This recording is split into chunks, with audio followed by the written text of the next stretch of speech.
Okay, we are running a little bit behind, so we do want to get things going today. This morning, I think we can move through the issues pretty quickly, although there will be a lot to do after this meeting. So again, I thank everybody for participating yesterday. There was a lot of information put on the table, but I think it gave us a lot of things to think about, and everybody needs to continue to think about where we're going to go from here. So our first step to that is actually have a report from the breakouts. So we'll talk a little bit about what they heard in the meetings. Again, I'm going to remind everybody that all the materials for the meeting, all of the issue briefs that were done, we will work with the authors to finalize them. Hopefully over the next month, we will actually do a report out from this meeting. All PowerPoints will be available. So we will issue a report out of this meeting, including some recommended next steps that we gathered. So stay tuned for that. Hopefully we'll get it out in the next month to 6 weeks. We want to keep moving forward on this. So again, everything that we've been talking about and everything you've seen will be circulated to the community to talk about where we want to go from here. So a little bit on today's flow is we'll have our report out from the break groups, and then we'll go very quickly into our mapping and visualization, I think really a dynamic presentation of some of the work that's being done to really talk about the blue economy and visualize the blue economy, and then we're going to move out to our final sessions talking about how do we communicate about this. And we heard a lot of I think comments yesterday about there's really no consistent and common understanding in the U.S. about the blue economy. It's a concept that really has taken root internationally, but not so much in the U.S. So there is some thinking to do about whether and how we downsize or apply those principles or those practices to the U.S. So I think we'll hear about some thoughts about that from our communications consultant and from our panel. And then we'll close out with a very informal panel. Graciously, Lillian Barone and Don Boesch have agreed to sort of start off a little bit of discussion about what they've heard the last day. So again, anybody else gather your thoughts, so we'll open it up if there's any other final thoughts you have. So that'll be a very informal wrap-up before we conclude today. So with that, I will turn it over to our panel for the report outs, and maybe we will start on this side with Liz Semple, please. Is the microphone working? Yep. Okay. Sounds like it. So we had a really good session. We came up with some thoughts and recommendations, and as no one volunteered to report out other than me, I get literary license to say what I thought I heard. We heard that we need to have a focus on a competitiveness strategy for the region and the blue economy in our region. One of the things that we should do is look to make a recommendation to the next administration in the state of New Jersey and other states and governments that the blue economy should be a focus in the United States and the region, and that we need to be paying attention to this. One of the ways that we could do this is through updating the regional ocean plans that are out there at this point to have more of a focus on the blue economy. Right now, we had some discussion that they are basically a common denominator of, at least in the Mid-Atlantic, which is the one I'm most familiar with, of what 15 federal agencies and 6 states could agree to, on a first shot. But maybe the next time around, what we should be doing is looking to push for something a little more innovative, aggressive, where we are, encouraging innovation. Looking towards regulatory flexibility that we heard was necessary to move some of the sectors forward. We heard that wind needed some attention as far as the regulatory and the economic incentives to make that happen.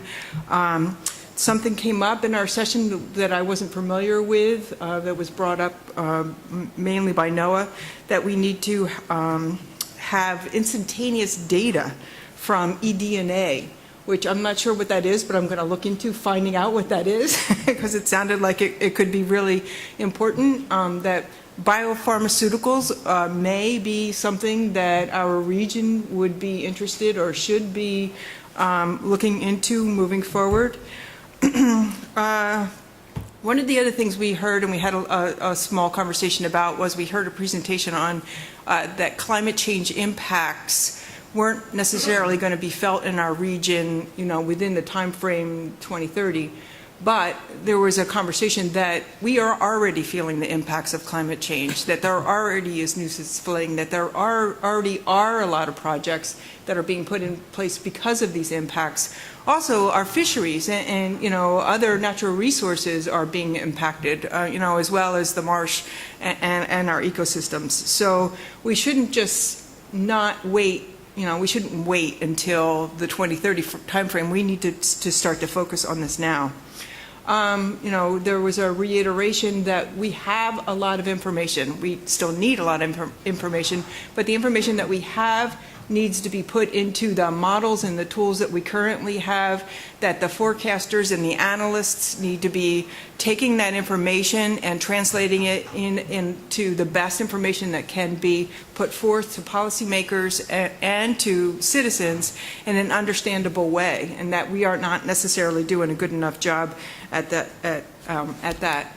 Another thing that we talked about was communication across sectors in forums such as this is important and hasn't been done, at least in this region that I'm aware of. And it doesn't have to be completely broad like this in all sectors. We should be supporting programs like the NOAA's Cooperative Research Program, which is bringing fishermen and fisheries managers together, with NOAA to try to coordinate on data collection and management of the species. So, we should be looking, broadly, but also focused on certain sectors to make sure we are, working, with each other. Great. Thanks very much, Liz. A lot to chew on there. Thank you very much. Don? Yes, thank you. I owe a debt of gratitude to Susan Kennedy, who was our rapporteur, and get excellent notes. So I'm going to brush up her notes and give you a quick summary. The first topic that all of our groups were asked to address was the most important factors driving the blue economy and enhancing the value of marine ecosystems. We listed 5 of them. The first is the health of fisheries as a result of the changes in fish stocks, climate change, environmental and economic pressures. This presents quite a bit of uncertainty and challenges to science, to management systems, to the fishing community and employment, as well as community. So this is an issue we need to think about quite, following Jerry Schubel's admonition that Wayne Gretzky, we skate to where the puck's going to be rather than where things are now. We need for this forward-looking. In fact, this deals with all of the 5 issues, this forward thinking. The second is that the transitions to other opportunities in the blue economy, notably aquaculture, but also biotechnologies, that was referred to here with respect to bioenergy, alternative foods from the sea, biopharmaceuticals, and of course renewable energy are already painful and are going to be challenging to us, and so we really need to focus on those with, again, a strong future perspective. The third is how and when society makes the needed transition to a net zero greenhouse gas emission economy, which is going to happen. Some say by 2050. Other recent research suggests that we have a little bit longer, maybe 2060. So this is not far away at all. And really, when you think about that, and there's been very little said about this during this yesterday or today, it changes everything. Everything. And it will change, make renewable energy not just an opportunity, but a requirement. It's going to affect global transportation systems and food production, and it's even going to have consequences for recreation and tourism. So bringing that big transition that our society is going to have to deal with in the 2030 period and beyond is really important. Already, the states, we have an advantage in the Mid-Atlantic, is that our states are, for the most part, fairly progressive about policies in this area, New York notably, but also my state of Maryland has a law now that says we're going to get a 40% reduction by 2030 on a path towards carbon neutrality. These are big changes that are going to affect everything we are doing and thinking about the Mid-Atlantic region and the blue economy. With that, we also need to have, this needs to color our development of the framework for coastal resilience that we've talked about, not only in terms of the risks of changing climate, but also how do we do this in an economy in which we're going to zero net emissions.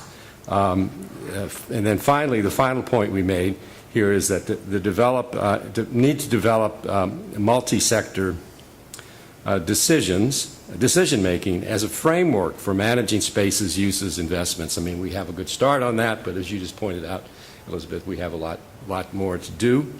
But not just trying to manage the present conditions, but again, this forward-looking, these changes that we see we will have to address. And I think the thought is that because of the reasons I mentioned, that we already have this experience and we've got progressive leadership in the states. We have election of 2 governors coming up in the next few months. It's going to change things, maybe present some new opportunities. So if this can't be done in the Power Coast, even with the freezing federal roadblocks on federal regulations, there are a lot of things that I think we can do with respect to the changes within this region and taking responsibility ourselves. The second question we were asked to address is to identify the relevant observing scientific and technological innovations, and we listed 4. One is innovations in monitoring vessel activities, both fishing and commercial navigation, maritime commerce, incorporating them into risk management, decision support, and regulatory activities more effectively. Second is environmental sensors beyond physics and the physics of the system and acoustic measurements. There's a lot of things, eDNA just being one of them, that could be we could think about. Scott Glenn gave a very, very powerful sales pitch yesterday that we have what we have. We have the capability. I think we have the backbone of it, but there's a lot more to be done with respect to innovation. Not only innovation in the sensors and the technologies, but how we use them. And then the fourth point was the technologies that allow sustainable production third point, I should say, is innovation technologies for conducting and monitoring ocean aquaculture. I think we have this has to be, I think, in some way part of this big vision of the blue economy. But frankly, there's a lot of apprehension about it, about a rush to doing things that have unintended consequences. We have to deal with the regulatory complexity and the stranglehold issue that Jerry raised, but also do that in a responsible way. And part of it is making sure that we trust but verify. We have actually better ways to understand what's happening as we do these things. The fourth point was the technologies that allow the sustainable production of food from the regional ocean, including but not limited to fish and shellfish as we know them. We talked a little bit about the development of food materials that mimic the foods we're used to, even seafoods that don't involve growing fish and shellfish. It involve tissue culture and microbial production of proteins and engineering food, which can be done actually, given what I said about the need to do it to a zero emissions economy. And maybe the way that we can do that and shorten increase the efficiency of our food systems that we rely on. The third area, we were asked to articulate the importance of a healthy and driving mid-Atlantic ocean economy to our quality of life, thriving, I should say.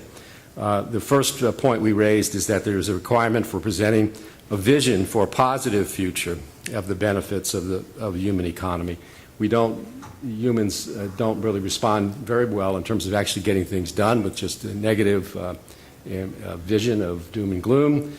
We need some sort of a positive vision of what the future could be. I think Jerry Schubel made a good point about this, is that we can't just return things to where they were. It's going to be a new future.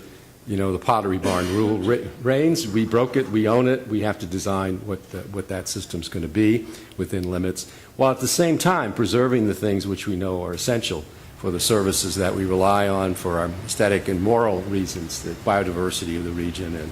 And so we want to avoid the vision of an industrialized ocean, but one that does produce more benefits to society. The second point of that, in terms of this articulation, is that the notion, a better articulation of the notion that sustainability has value, has economic value, social value, and having a better way to communicate that. Third point we raised is that there's new concepts. There's a little bit of talk. We had a little bit of talk in the early meeting, Josie meeting in the morning, about the role of insurance in maritime commerce. But the insurance systems are pretty powerful levers. And so thinking about how that works with respect to flood risks, I mean, we've got to get over, we'll have to get over the hurdle of flood insurance crisis problem we have in this country. Who bears that responsibility? And maybe the hurricanes of this year are going to raise that issue again, but that's something that we need to think about. Shipping, aquaculture, on new ventures that have some risk that need to be insured in some way. And then the last point we made in this issue articulation is this needs to be done, this vision of a framework and plan and multi-use and things of this sort. So we need to be done. We need to lay out a time frame. We need to have some concrete objectives that's part of that we can judge whether we're making progress, and give people an idea of the time frame in which these decisions are going to be required. As I mentioned, the decarbonization decisions are being made starting now, and they will have to be done over the next 40, 50 years. So why don't we have put our plan in the time frame of that transition? So those are the key points we raised. Great, very rich stuff. Thank you very much, Don. Meghan? Good morning. First, I want to thank Darlene and Tom for their excellent facilitation of our breakout group. I'm going to go question by question here. So the first question is, what are the most important factors influencing the future growth trends, and what is the realistic assessment of commercial prospects based on those factors? And we sort of took those in tandem. So the first one that we talked about is sort of the potential and likelihood for an increase in the flow of commerce on the oceans in this region, and that proceeding in a safe, effective, and environmentally sensitive way. And we're thinking that that certainly has, high prospects for commercial expansion in the region. The second is particularly state, but also federal policies towards renewable energy. The states have really been driving a lot of the need for that through RPSs and other mechanisms that they've been developing. So, industry looking at state waters there, but also the need for expansion in federal waters, depending on how federal policies go. Sort of in line with that is the price of oil as a forcing function for the region. If it were to go down, then we may potentially see more oil and gas in the region, or if it were to go up, that may make renewable energy more attractive. Another thing we talked about is the expansion of tourism and recreation into non-traditional spaces. So the fact that people aren't going to the same beaches all the time. They're looking for that new place. They're looking to get into a new community that's untouched. And so the potential for that to drive new economic opportunities in the region. Another one we talked about was federal aquaculture policy and the potential for, if there are some shifts there that can help, we talked about the sort of regulation and strangulation yesterday. If there are some shifts to kind of help with that, to incentivize the industry, to find ways to go offshore with net pen or otherwise, that has potential. We were thinking that was about a medium opportunity in the region. And then the frequency of storm events and sea level rise in tandem sort of has potentially high or low potential impacts depending on how you think about it. So the potential for rebuilding and adaptation after a storm event would represent high commercial potential prospects, but there's also the possibility that we abandon areas and that we move inland or that we go somewhere else, and so that would have negative consequences. So the second question was on scientific and technical innovations that would contribute to sustainable development. We had tourism represented in our group, so we've got some more on that one. The potential for carbon buyback incentives for the tourism industry and sort of a green travel certificate may make tourism may have impacts on that industry, may potentially change the way that people think about planning their vacations and where they're going, which could have, impacts on development in the region. And everyone will like this one, potential for increased vacation policy if we could move more towards Europe with our American standards, then that could have impacts as well. Moving on to some more traditional scientific and technological innovations, coastal engineering solutions. So whether that be, green engineering or green infrastructure and looking at, coastal ecosystems and how to build those out or how to preserve them in ways that protect the coasts, or looking at gray infrastructure and innovative new ways that we can buffer our coasts, the potential for coastal engineering to really help shape the region in the future. The speed of information sharing, both data acquisition and increased resolution and speed, and that sort of move towards real-time information tools and systems, and the ability for that to impact the way that we make decisions, the tools that we build to help us make decisions, I think across all different sectors in the maritime economy that has the potential to really have high impacts.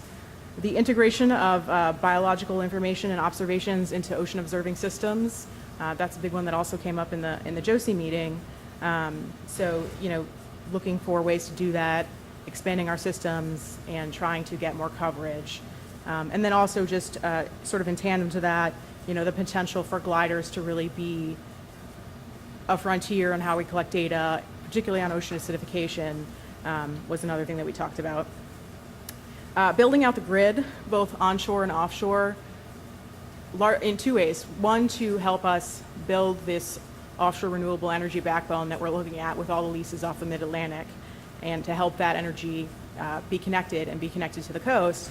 But in addition, the ability for the grid to both accommodate that energy and to be resilient to storms.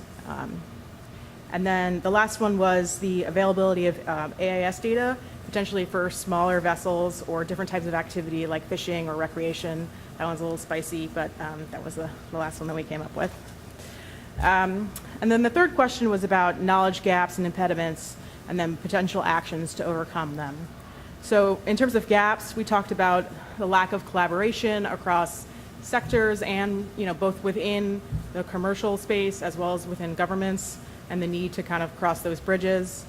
We talked again about the sort of permitting process and regulatory kind of stranglehold, stifling innovation and causing U.S. companies to go overseas, whether that be aquaculture or offshore wind or what have you. The uncertainty surrounding the level of impact that we'll be facing from sea level rise and climate change, increased storm frequency. Is it a 1 foot scenario, a 6 foot scenario, a 10 foot scenario? That being a real driver of uncertainty that we're going to have to wrestle with. Political will and how that shifts over time, and how we have to adapt to that and go with that and harness it when we can, and work with it. The valuation of ecosystem services, these are many themes that came up earlier in the day, but getting more clarity on how we go through that process. And then knowledge gaps in the fisheries, and we talked a little bit about this in the morning about with relation to recreational fishing and sort of those potential for sampling area, and how good are the models? Can we rely on them? Are we actually taking more of the resource than we think we are? And does that have impacts in the future? And then in terms of actions to overcome some of these impediments, relationship building and collaboration, and the example that we talked about in particular was regional ocean planning and the successes that this region has seen there, and the continuation of that into the future, and how that's going to has already shaped and will continue to shape how all the different partners in this region work together. Emissions reduction education to help drive behavior change. This gets to that sort of lack of clarity about sea level rise impacts, but if we were able to have consistent behavior change, then we maybe would be able to reduce the uncertainty there by better understanding what the impacts are over time.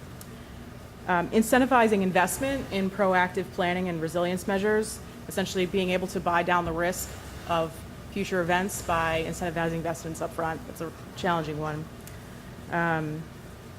And I guess sort of realistic and sustainable management, making space for these new uses. This gets back to the regulatory challenges that we were talking about, but in particular, offshore wind and aquaculture, creating a regulatory environment that allows for those uses, and but it is in a way that is sustainable and deconflicts with other uses in the oceans, similar to what regional ocean planning is doing. And then the last one is just capitalizing on the policy windows that are out there. Right now we've got the potential for an infrastructure bill. We've got hurricane packages that may be coming out. So what types of opportunities do those present? What types of future opportunities will be presented in the political environment that we can all be thinking about to kind of help advance the needs of this region? Thanks, Meghan. Jay? All right. Excuse me. It was a pleasure to get to facilitate this group. So many smart people. I felt like if we had another 20 minutes, we could have just figured out everything. Thanks, Carl Villicova, for note-taking. We started out with a quick round robin around what is your vision for what the Mid-Atlantic seascape looks like by 2030. And there was 18 folks in the room. I've tried to boil it down to 8 things here. One was sort of an overarching theme of coexistence, this idea that different sectors of the public are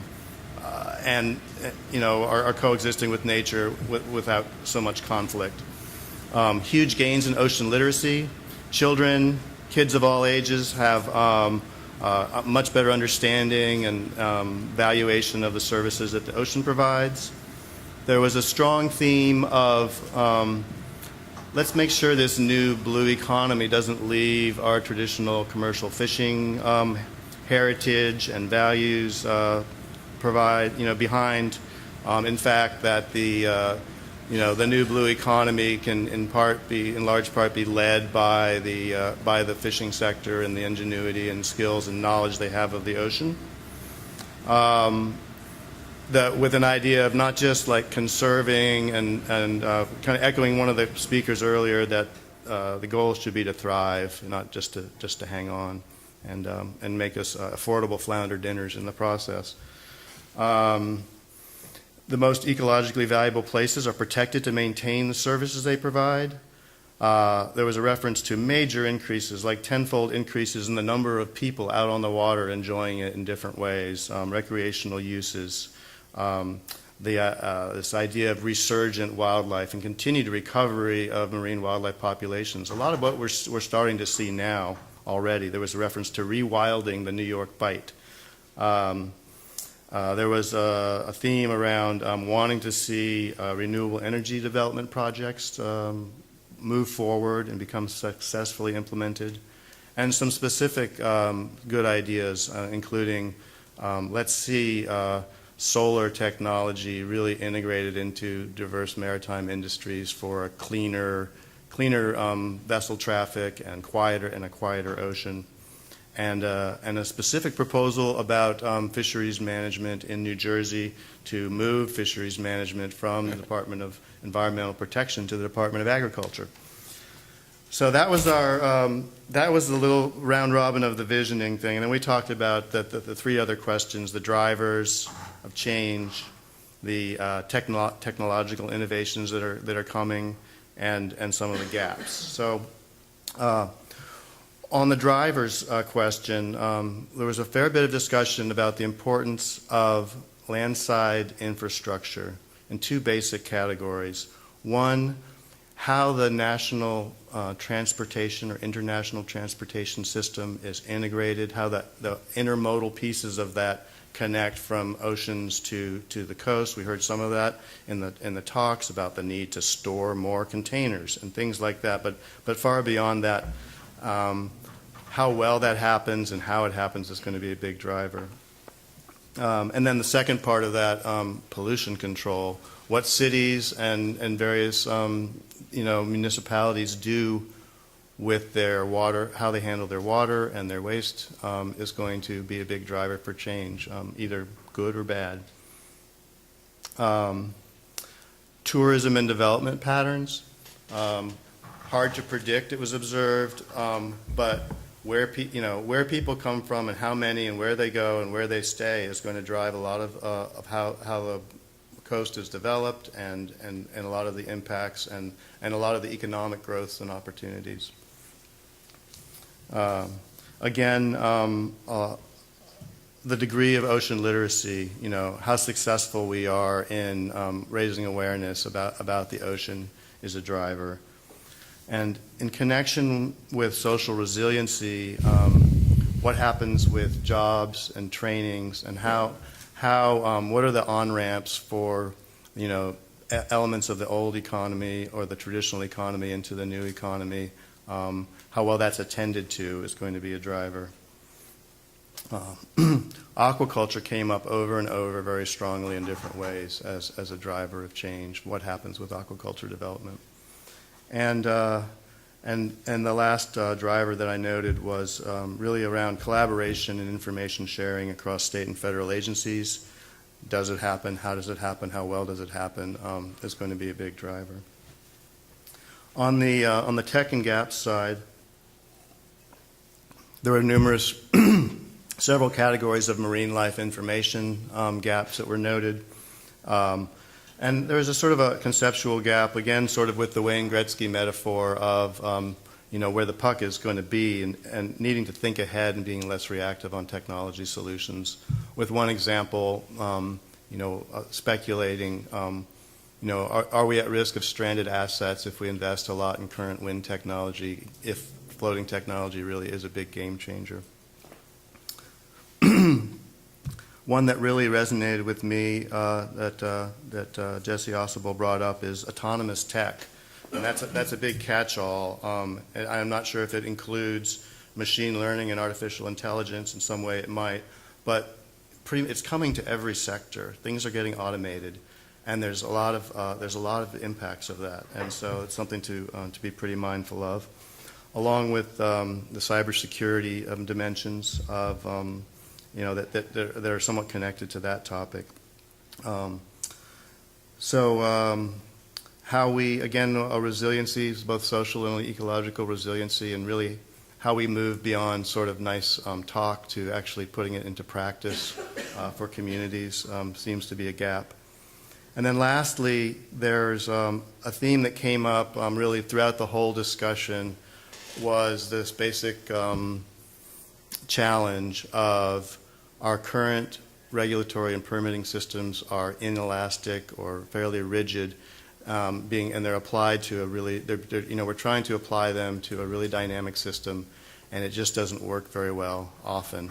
And so I think the sense of the group was that these types of collaborative decision-making groups are the answer to how we move in that direction to make regulations that work for the economy and for nature. So great. That's it. Yeah. That's a remarkable amount of stuff. We gave them an hour. If we'd really had more time to work through this, I think, and we will do this in the future, that's great stuff. I would make sure that everybody either captures us, give us your notes, Tom, to Herring or something, so either email them to us or make sure we can capture your notes to follow up. So I thank this panel. I'll ask the next panel to come up, and we'll get going. And as they're coming up, I guess a couple of observations is there was an awful lot there. I guess I feel a little bit like we're going to have to figure out how to bin these appropriately, because I heard a combination of what I call good process, practice stuff, which is good. I heard a combination of some things which are great recommendations from groups that about sort of how we can do better, inform the future a little bit more. And I heard fewer, but maybe some about really what the future is going to be and how we enable that to be. So I think we have a little bit of a challenge in not only coming back after this to define the blue economy in ways that make sense for the community at large, but also recommendations that really are sort of really thinking about what is not merely doing better at what we're already doing and really something that is more future looking. I think there's some questions that we heard about uncertainty as a limitation, and I think we might need to move to a more acceptable risk frame where if we have real modeling, how do we really enable some dramatic changes if we think that's really where we need to go, and how do we develop some courage and institutional capacity, whether through trust and verify or some flexibility in that system to enable a kind of a more, perhaps a more fundamental shift in the future if we're talking about things like gig economy and artificial intelligence, if we're talking about things like technology developments in ways that really might leave stranded assets, or we're talking about thinking about a rewilding and a more diverse kind of natural world that lives, somehow coexists with this, what we're hearing, is likely to be a busier, somewhat noisier ocean. So those, to me, sort of trying to unravel those questions in terms of scale, I think is something that's a challenge for us. So thank you, everybody, for participating in those groups, and we'll move right into this.